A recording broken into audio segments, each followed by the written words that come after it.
Who should pay for stopping the sewage? The obesity epidemic costing billions. And is space really the final frontier? This is Politics Live.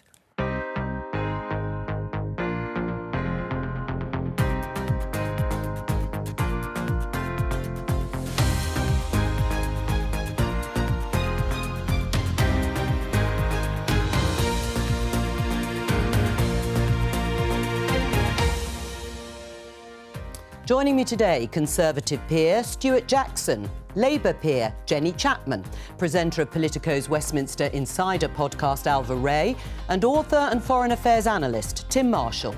Today, we're sorry about the upset and the anger from the fact that there have been overspills of untreated sewage onto beaches and into rivers over the past few years. We're sorry that we didn't act sooner, but we get it. But are bill payers going to foot the bill to fix it? I remain committed to that goal. I want to bring down the levels of legal migration. But with predictions net migration could have risen to as much as 1 million, what should the number be? Chef and restaurateur Thomasina Myers joins us to talk about tackling the obesity crisis that's costing the NHS dear. One path is we stay on Earth forever. And then there will be some eventual extinction event. The alternative is to become a spacefaring civilization and a multi-planet species. Ignition, 2, 1. And do human beings need an exit strategy?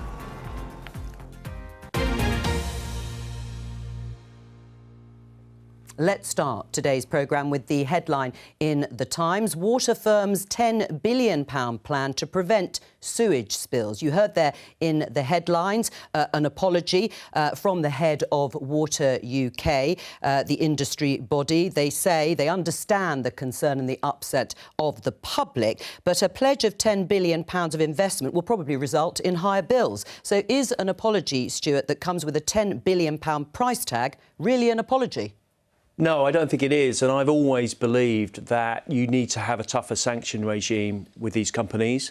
I think that many of them have significant foreign ownership, so there is a disconnect between the level of service they deliver to the bill payer in the UK and their objective, which is shareholder value. And I think there should have been a much tougher regime, like they have in the United States with the EPA, the Environmental Protection Agency, to actually hit these companies where it hurts. Right, I mean, the Environment Agency had suggested at one point that water company bosses should be jailed for serious pollution. Would you go that far?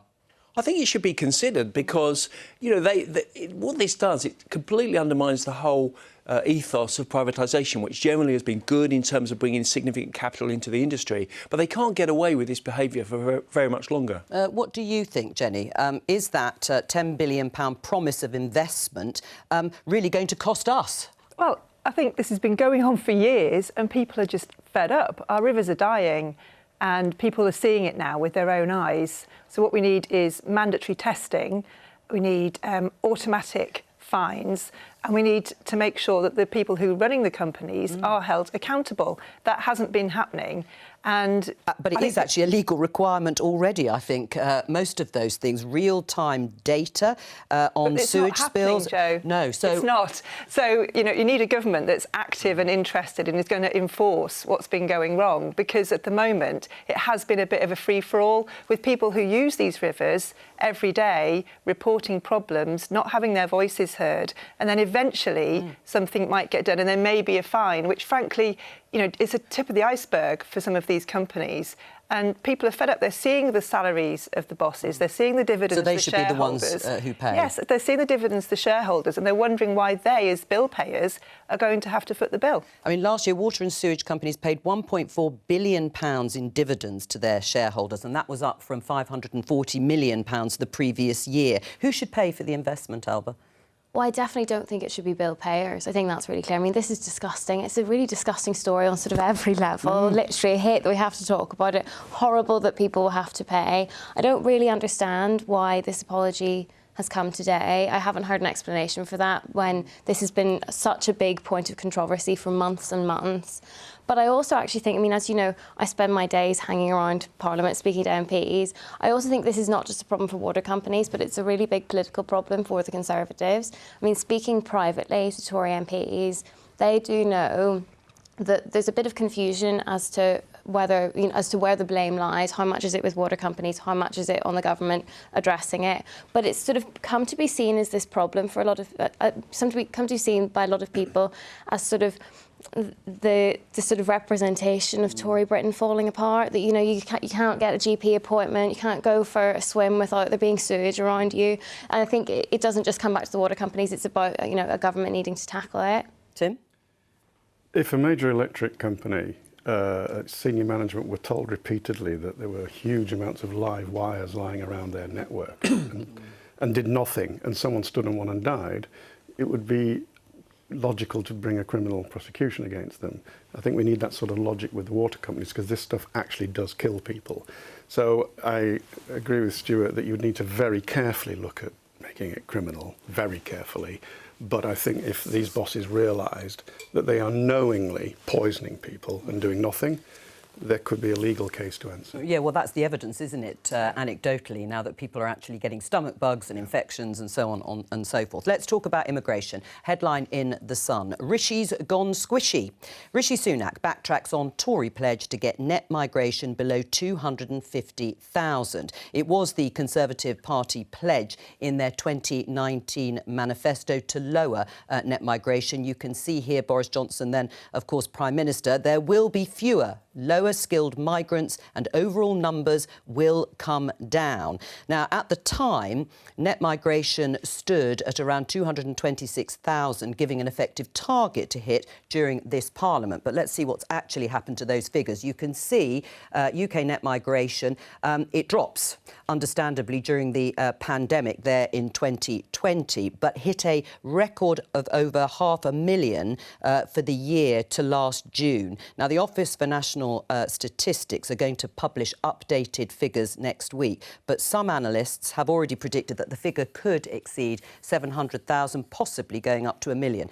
Anyway, Rishi Sunak, who is in Japan on his way to the G7 summit, surrounded there by journalists, was asked about the pledge and whether he stood by it. And he said, I've inherited some numbers. I want to bring the numbers down.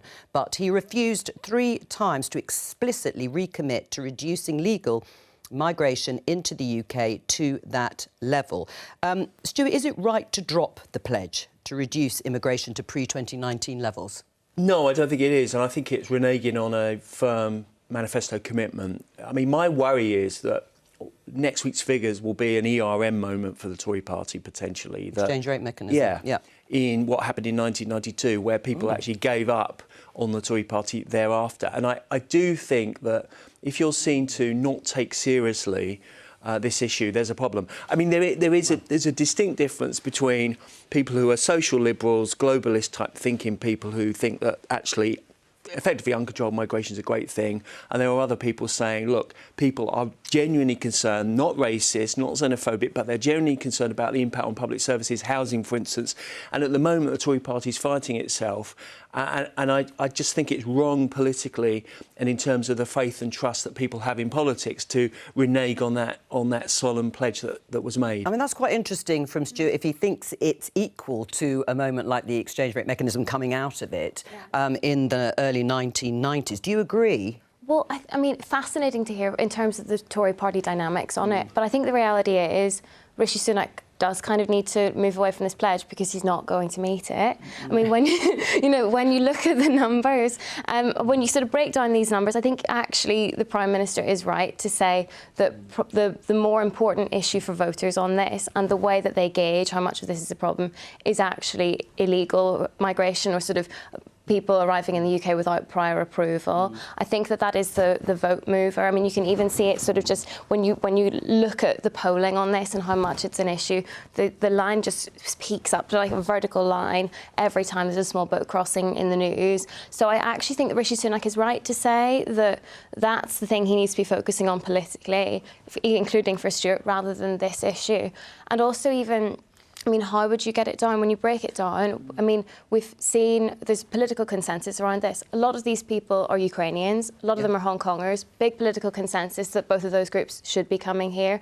A lot of them are students, so kind of, in theory, staying for more than a year, but likely to go home afterwards. And work visas. And then to plug labour shortages. And actually, you know, I mean, we talk a lot about on this show the crisis in the care system.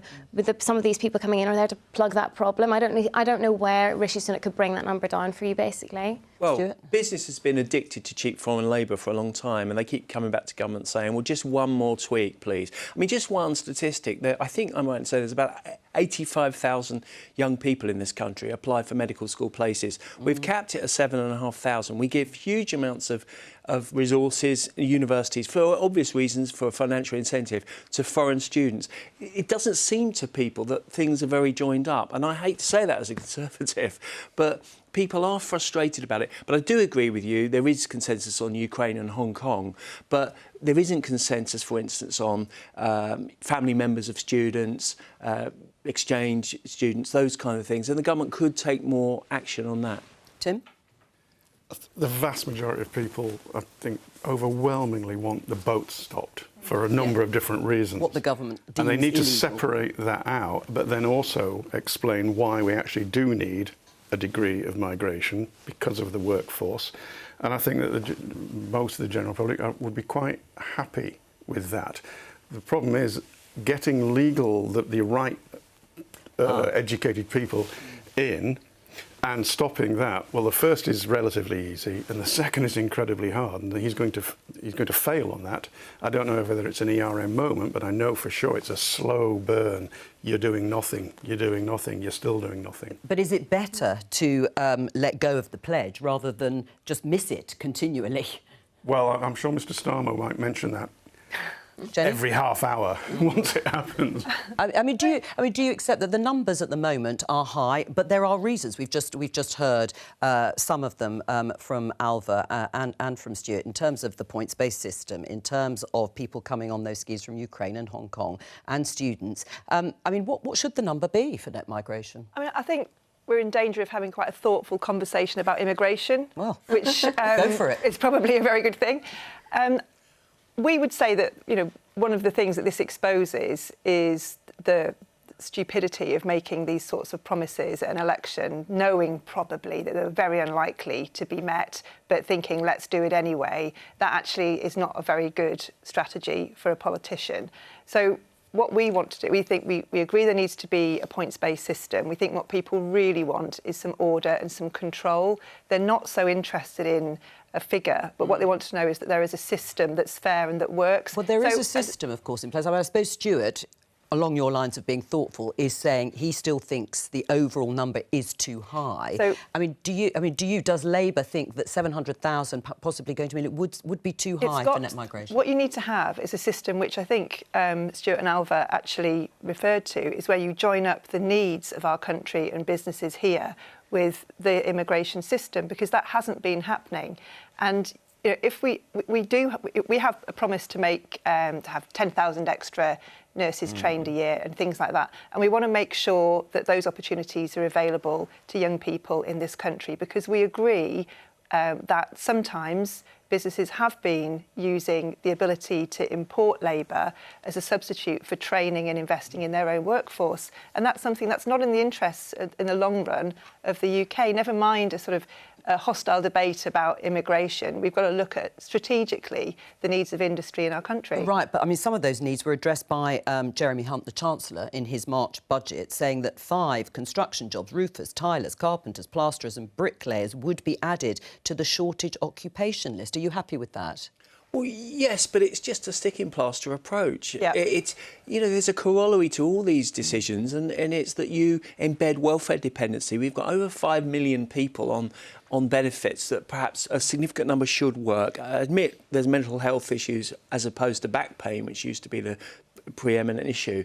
But just constantly robbing the third world and the second world of decent people who will work, that's fantastic for them, but it doesn't really solve the societal issues of getting British people into work. And I think that's wrong. And I agree broadly speaking, with Jenny on the need to get that balance right. So on the tilers and the roofers and the construction industry, we've had a shortage of skills in this country, and yet we have this big need to build more houses. So how about we build more houses and we use that as an opportunity to train a new generation of construction workers in this country who are highly skilled, using the latest technologies, the latest tools and the latest techniques to build eco-friendly, net zero homes. It seems to be easier said than done, though, doesn't it, Jenny? How about trying a government where ministers actually speak to each other and have a shared plan and an agenda that they actually go on and deliver? I mean, there is try that. I mean, there is a political divide, isn't there, in the cabinet at the moment? I mean, it's very clear. You listen to the Home Secretary, Suella Braverman, who's been tasked, it seems, with, yes, tackling what the government calls illegal migration, those small boat crossings, and bringing down the overall numbers of legal migration. Meanwhile, the Chancellor, rightly or wrongly, is filling these shortages, and I think there are going to be more people. The scheme's going to be extended on seasonal fruit pickers, workers, etc. I mean, who's going to win this argument? I mean, one might argue there's a leadership contest already underway, but... Yeah, I find it strange, actually, because I think that I don't know for certain, but I actually think that probably the main way in which people feel personally affected by this is asylum seekers in their constituency being housed in hotels. The people who feel very strongly about this are in that kind of bracket, and that's driven by Suella Braverman. Like, who can fix that? Suella Braverman. Why is that such a big problem? Suella Braverman and the Home Office. I don't think that it's legal migration and just the number going up and down that's really driving this in the same way. And also, all of these specific changes that are being made by the Chancellor, by the Education Secretary, are driven by a need in different parts of the Tory party. This week it's been on farming. I mean, it's the farming industry that has been saying we need workers from abroad to come and fill these gaps. It's Tory MPs advocating for that on behalf of their constituents. I don't think Suella Braverman is going to win that argument. Maybe it's for other reasons that she's putting up such a fight. Well, I mean, Tim, there is polling evidence to support, I think, what you were saying earlier, implying that actually since Brexit, immigration matters less to some people, generally coming third or fourth on the list of the most important issues facing the country, probably because of cost of living at the moment. But there are pressures on public services too. There are huge. There's also, and it's not discussed enough, there's an element of the sense of fairness.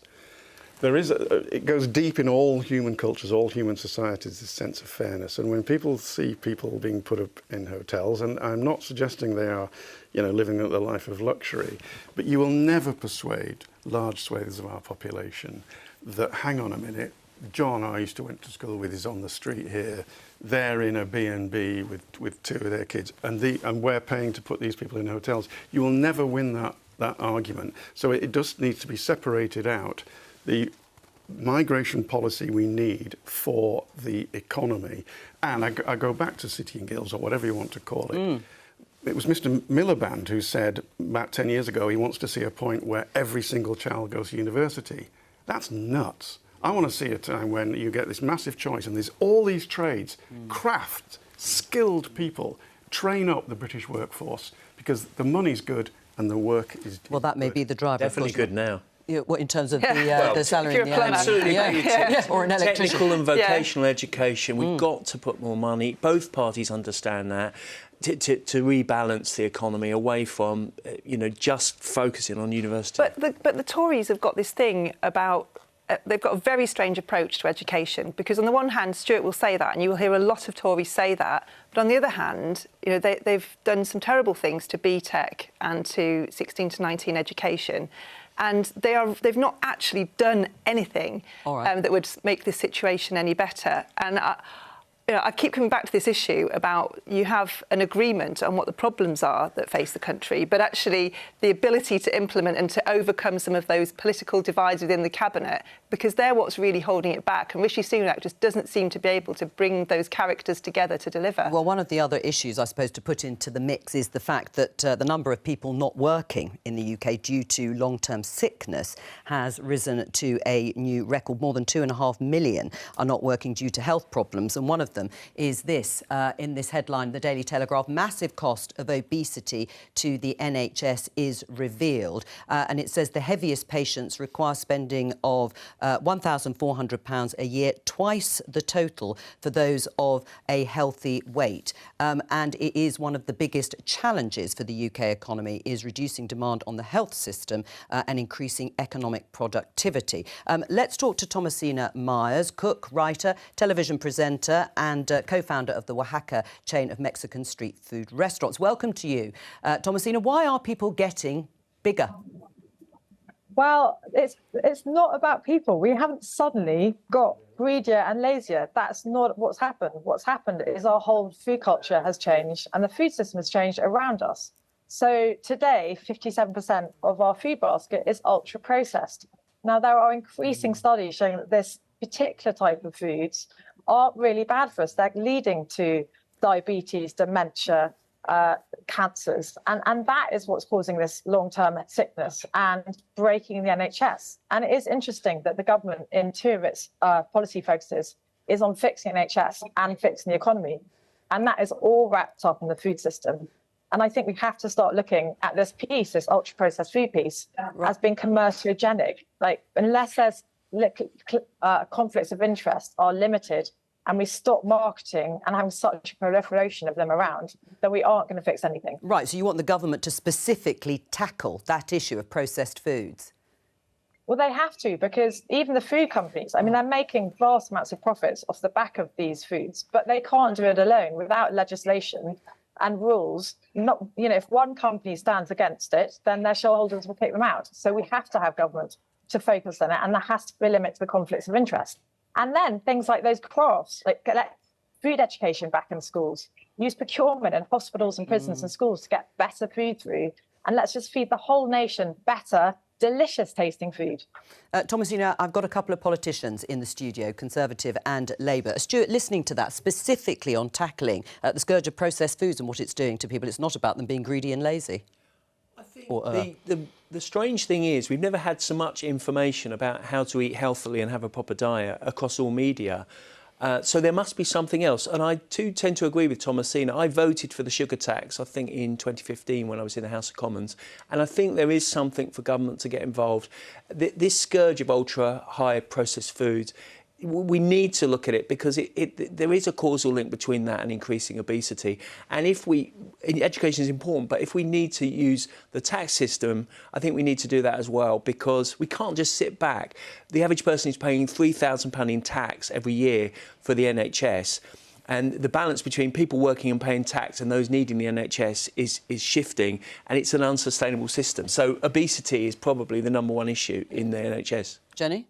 I pretty much agree, to be honest with you. I think that the government's got a leadership role here. I think we've got companies, a food industry that's very, very good at getting people to make choices that we all know are not in our long-term best interest. Right, and so what would you do? If Labour win next year, what would you do? I would be getting in those food companies and saying, work with us, because it's in no one's interest that people are dying younger. We also need to do, we also have a responsibility around children and prevention.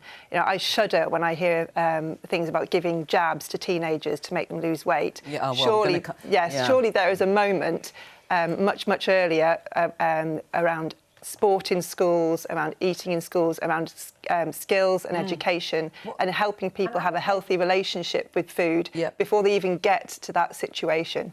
Thomasina, you're worried about advertising, aren't you, particularly to children? Well, children get over 500 advertisements on junk food to their phones and through tech every day. And that was one of the key legislations that the government were going to bring in, and then they've U-turned on it. And that's got to be crucial. Absolutely right. I mean, what do you say about, the Conservative government did, Boris Johnson promised to bring in, I think it was a ban, wasn't it, on those sorts of adverts before the watershed, and it got delayed and it still hasn't happened. Well, we've had battles over chocolate oranges at the checkout and other battles.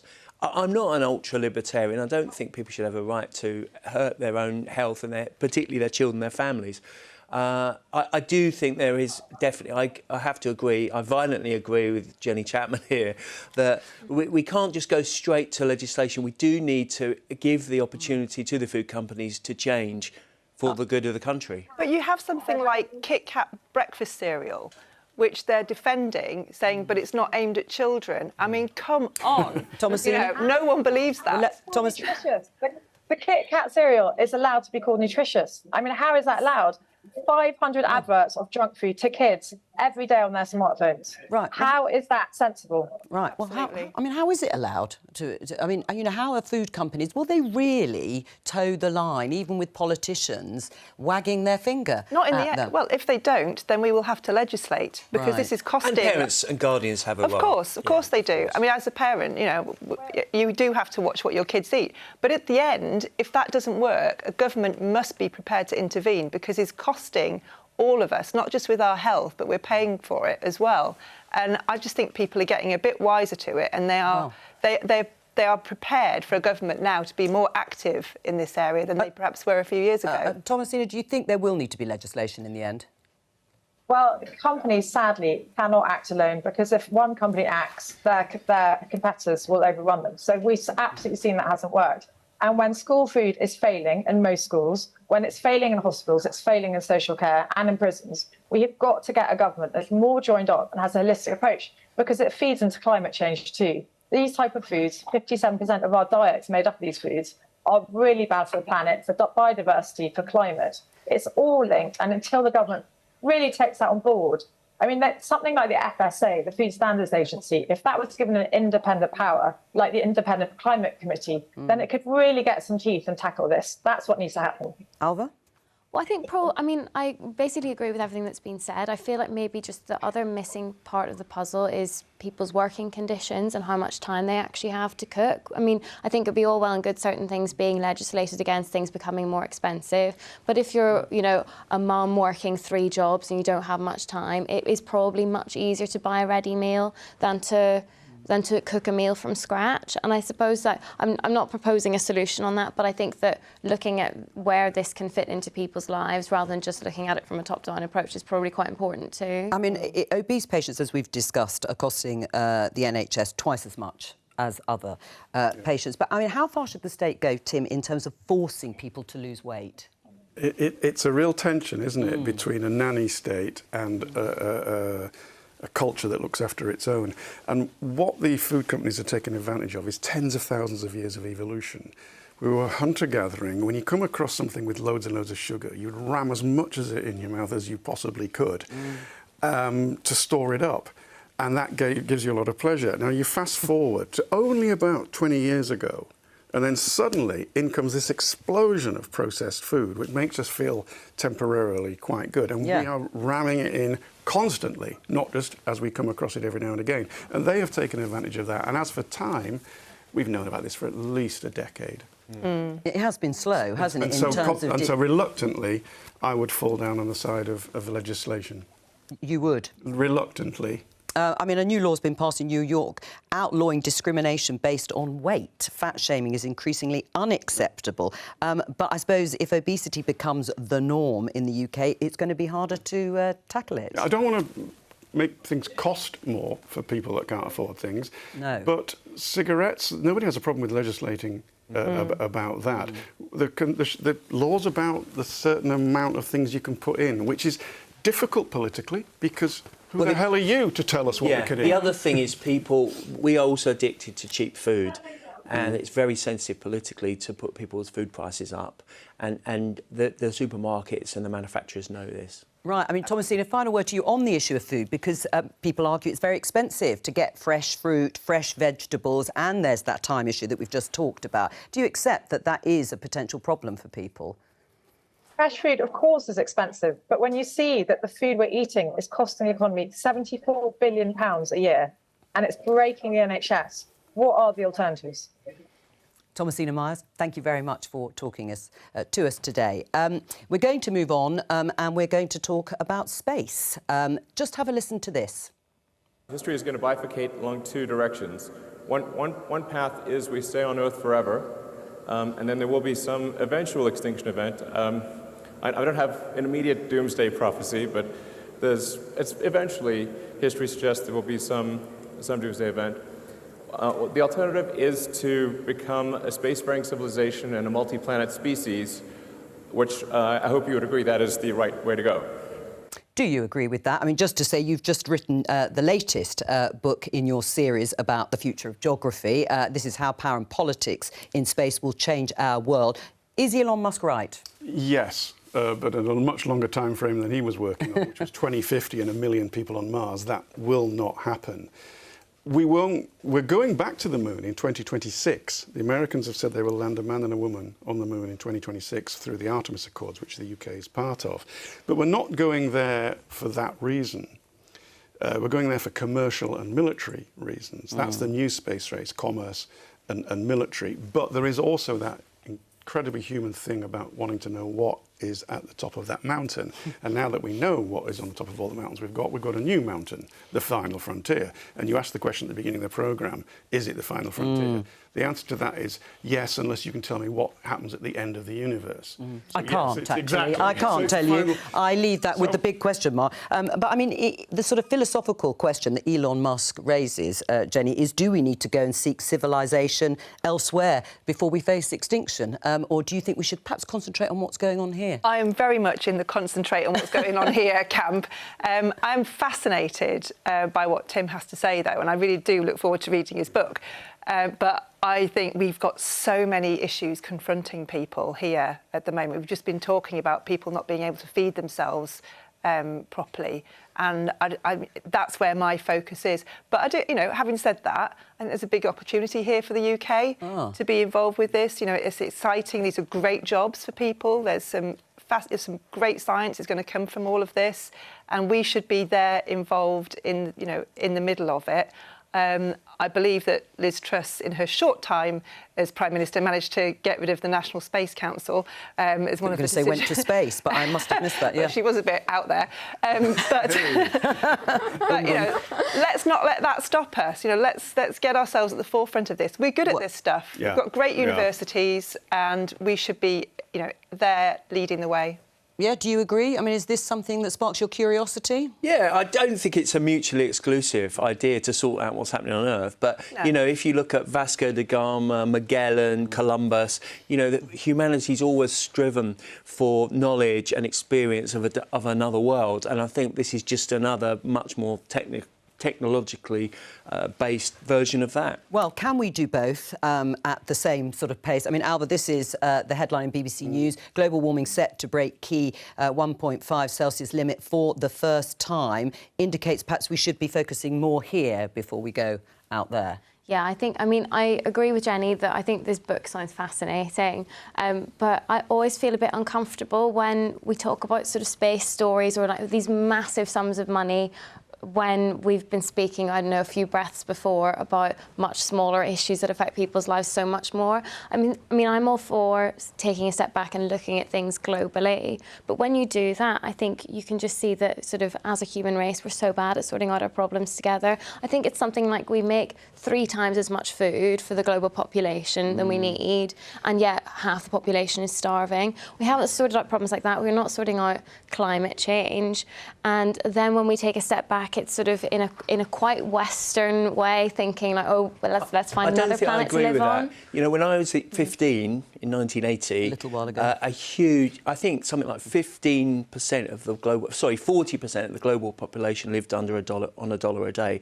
It's now less than 9%. So progress through science is happening, and space exploration, I think, is a quantum leap further. And obviously, I was also brought up watching Star Trek, so I think... Weren't we all? It's going to be a fantastic, exciting adventure. I was more Doctor Who. But the question I've got for Tim about this, and I suppose you're going to say read the book, is how the politics of this all work, because the big players are China, Russia and America, and obviously relations ain't good here on Earth. So how is that going to play out? It mirrors what's happening here. Right. There is the American-led bloc, which the UK is in. The Artemis Accords, 23 countries. There's the China with Russia as its junior partner, trying to pull in people like Iran into its space. Oh, thank you very much. and so all that stuff. But to take on the questions, and I'll try and be brief.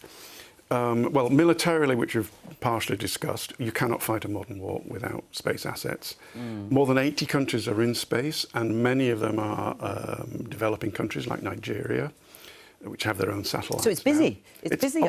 Yes, there's going to be another 20,000 satellites launched this decade. But also, the very things we need for renewable energy are there on the moon. The lithium, the many of the metals that go into the giant wind turbines. Now, that will happen, I believe. We will mine the moon for those things, which is probably a good thing. And then also, a little further out, vast fields of solar panels can direct the sun's rays directly down to the Earth 24/7, because there's no night and day up there. So, I mean, the book essentially is about politics, but within it there are all these things about the potential benefits for humanity, as well as the competition that is taking place. So how well positioned is the UK in all of that? I mean, listening to your description as it's mirroring what's going on here on Earth, I mean, the UK is still part of the European Space Agency after Brexit, but with a third country status, as I understand it, and that means it's lost access to the EU's Galileo sat-nav system and so on. Are we in a good position or are we not? Those are two slightly separate things. The ESA is not the European Union. No. It is separate, but the European Union is a body within it, as well as the nation states. The UK is also in it as a nation state. Yes, we've been kicked out the security side of Galileo. The UK, and I think this might surprise people, has the third most satellites of any country. And that's a legacy of empire and concrete that we left behind, and the military bases that have to talk to each other. The UK is a second-tier power, along with countries like Japan in space, along with Japan, Israel, the UAE, France, Italy, Germany. They have their own space command. We have a spaceport in Cornwall, and they've just broken ground for one in Sutherland in Scotland. Well, and Nigel, can I show you then that headline in the Telegraph? Japanese Space Agency to launch from Shetland in major boost to Britain. So are we going to see more of this? Well, this may be part of that 18 billion that Sunak's just announced from Hiroshima. I don't know. But Cornwall, you launch from a plane. The ground that they've broken in Sutherland in Scotland is for direct launch. To put small satellites up. We make satellites, we're good, we've talked about our scientists. We are a second-tier space power and probably destined to remain that, but within this block, and I'm afraid we're going out in this new space race for commercial and military reasons, not as united humanity. Right. I mean, do you think it is worth then investing a bit more time and energy in that? Well, I suppose that would be my question to Tim. When you've been researching this, is there a trade-off? Maybe we have no option, but when you look at China's spending on space exploration as opposed to investment in its population, it's still, I mean, it's much better than it was, but, that's still, a very poor population in many ways. Is there a trade-off, or is that actually that you can do both and we shouldn't be seeing it in that way? I think we have to do both. I don't think we have a choice. I accept that there are these problems on Earth, but space will help us solve some of them. One small example, the satellites now can tell a small farmer, let's say in Ghana, you have a field the size of a football pitch. If I was you, I would sow this crop in that half of it. That's very, very useful knowledge. It comes from the satellite. But it's interesting on your question about a trade-off, because, I mean, rolling back to Cold War times, the spend on defence, the sort of peace dividend at the end of the Cold War, we could spend more on things like health and education, broadly speaking. Might that, we're looking again at spending more on defence, rightly or wrongly, because of the Ukraine war, and this may feed into that, if, as Tim's saying, it's important militarily as well as all the other reasons. One thing that I'd like to ask, it's asked Tim. It is. It's about, is there a rules-based regime here, or if it isn't a rules-based regime, should there be one, and is it likely? It's a central part of the book, this. We do not have the rules of the road for the 21st century. They were written in '67, the Outer Space Treaty. Didn't have lasers then. They said, don't put weapons of mass destruction on your satellites. OK, I won't, but I might be able to arm them with lasers. There's no rules about how close one satellite can be to another. We need, very urgently, a brand new set of rules internationally agreed for that and for space debris. And space debris, what are the consequences if we don't have some rules sort of written up? I don't want to make you cry. Don't. My makeup will run. She can't I can't. I have to hold it all together. But no, go on. There is a potential danger of the satellites, which are absolutely integral to the world economy and to our critical infrastructure. They are in danger of space debris, and we need to have a global agreement to clear it up. I mean, there are things like this sort of issue, satellite space, and AI, artificial intelligence. And asteroid hits. Yeah, but is government really able that's to another keep one. up? He talked about an extinction event. An asteroid, massive one, is one, and that's why humanity spent X billion on DART 2 years ago, which went X 100 million miles, whatever it was, and managed to deflect an asteroid as a test, and it did it. That was money well spent. Yeah. Jenny? I mean, it's just fascinating, isn't it? I mean, just when you think that we've got a real struggle working out how to fund the NHS properly and our education system and keep people safe on our streets, we find that we also have to worry about asteroid hits and is there enough space for all the satellites that we need? We'll save that for another time, solar flares, because yeah, go on, sorry, Jenny. Well, the concern that I have is that, yes, there does need to be some sort of rules internationally agreed, but we seem to be doing a very bad job of agreeing rules. We will go through 10 years of absolute competition in space and then might come together. It's the pattern we saw with nuclear warfare. It took years before they actually got round the table again. So you need international leaders who have the foresight and the gravitas and the understanding and the diplomacy skills to be able to deliver that, and I worry that we don't. Let me bring you all back down to earth. The Telegraph, sending F-16 fighter jets to Ukraine is up to White House, says Ben Wallace, the Defence Secretary. I mean, Stuart, Rishi Sunak and the Dutch Prime Minister, Mark Rutte, are going to rally sort of an international coalition, they say, because we don't have them. But Ben Wallace presumably is right. It's just not going to happen without the Americans, and they've said no so far. Yes, so far.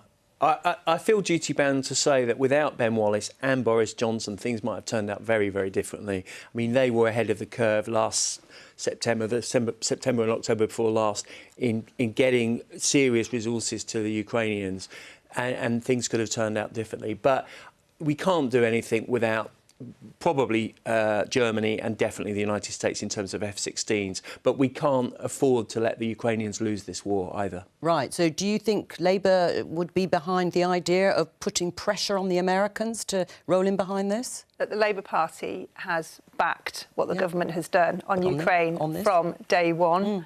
And, you know, we are mindful of the issues around escalation, of course we are, and this does need to be taken seriously. You can't just be gung-ho about it. You know, you do have to, everything has to be considered carefully. But what you're not going to see is the Labour Party trying to sort of throw rocks at the government over this. It's essential that we stick together. We are absolutely resolute in our position, which is clear about supporting Ukraine. But there is a bit of a dilemma, isn't there? Putting pressure on the Americans because they are the ones, maybe with Germany, as Stuart was saying, to actually supply this. And on the other hand, escalation is a problem, Alva.